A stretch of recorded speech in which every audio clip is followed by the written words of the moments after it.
ఈ రోజుల్లో బ్రదర్ నా ఫ్యూచర్ ఏమవుతుందో నాకే తెలియదు, నా కుటుంబ పరిస్థితి ఏమైపోతుందో నాకే తెలియదు, నా బిడ్డల పరిస్థితి ఏమైపోతుందో నాకు తెలియదు, అసలు ఈ రోజున ఇలా ఉన్నాను, రాబోయే రోజుల్లో ఏమైపోతానో, నా భర్త ఏమైపోతాడో, నా భార్య ఏమైపోతుందో, నా బిడ్డలు ఏమైపోతారో, అసలు నా కుటుంబ పరిస్థితి అస్సలు బాగాలేదు, ఆర్థిక సమస్యలు, అప్పులు, బాధలు, రాబోయే రోజుల్లో ఏమైపోతుందో, అసలు నా బిడ్డల్ని చక్కగా చదివించగలనా, చదివించలేనా, ఏమైపోతుందో అని ప్రశ్న ఉంటుంది చూసారా.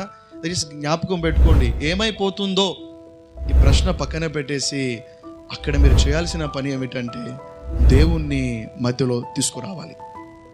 ఎవరిని తీసుకురావాలి? మధ్యలో దేవుణ్ణి తీసుకురావాలి. ఏమైపోతుందో అని మీరు ప్రశ్నిస్తున్నప్పుడు మీ వల్ల ఏమైనా అవుతుందా? చెప్పండి, మీ వల్ల ఏమైనా అవుతుందా? మీ వల్ల ఏమి కానప్పుడు మరి ఎందుకని మీరు చింతించాలి? ఎందుకని దాని గురించి భయపడుతూ ఉండాలి? భయపడకండి. దేవుడు ఏమన్నాడు తెలుసా అండి, నీ చింత యావత్తు నా మీద వేయండి. ఏం జరుగుతుంది తెలుసా? మీ జీవితంలో దేవుడు అద్భుతం చేస్తాడు.